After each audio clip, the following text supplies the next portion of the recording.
salamat po kay President Bongbong Marcos sa binigay na allowance. Tsaka salamat din po sa Provincial Government of La Union. Maraming salamat din po kay Governor Mario Ortega.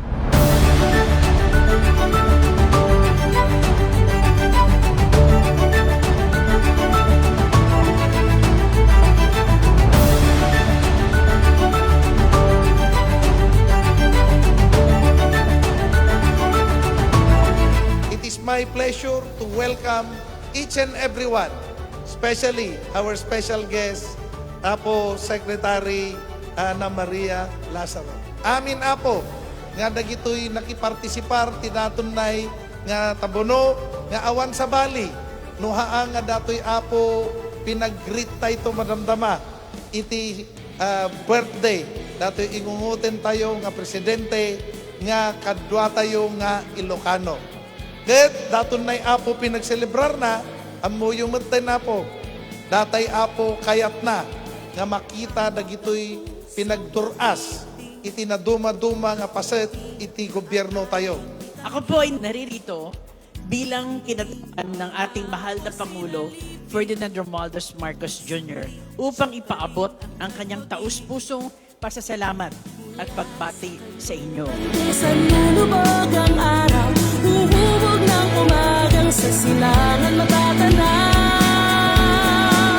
Kahit saan ang hangganan, tatak ng Pilipino laging nandyan. Sa kahapon at kinabukasan, anumang bahagi ng kasaysayan. The ribbon is now being cut at yan po ang pagbubukas ng handog ng Pangulo, serbisyong sapat para sa lahat. Alay ng pusong magiliw, salubungin kang nakangiti. Ang kahit na sinong lumapit, kayo'y aming mga kapatid. Mula sa hilaga hanggang tibok ay umukit ng pag-asang liliwanag ang kinang sa gitna ng dilim. Kahit saan ang hangganan. Ang programang po ito ay kinatawag na Rice for All or BBM, Benting the Gas meron na. Nag-materialize po itong programang ito dahil sa kataasan po ng presyo ng ating bilihin, lalong-lalo ng palad bigas. So, ginawan po ng paraan ng ating mahal na Presidente at ni Secretary Laurel. Kaya binigay po itong presyong 20 pesos sa bawat vulnerable members po ng ating lipunan. Sa ngayon po dito ay dahil handog ng Pangulo ito, serbisyong sapat sa bawat mamamayan, ay 1,500 po ang nakalaan na ating pa ibibinta ngayong araw. Thank you po para sa murang bigas po. President BBM, happy birthday po sa inyo. Thank you po sa Governor of La Union po, kay Gov Mario po.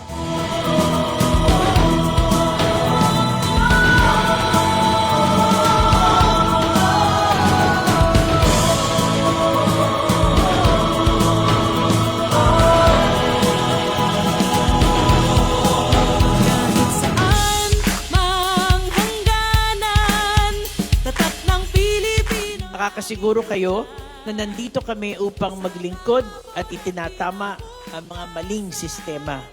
Naway magsilbi ang araw na ito bilang paalala. May gobyernong tunay na umaalalay at tapat na nagsusulong na kapakanan ng lahat. Ang Pilipino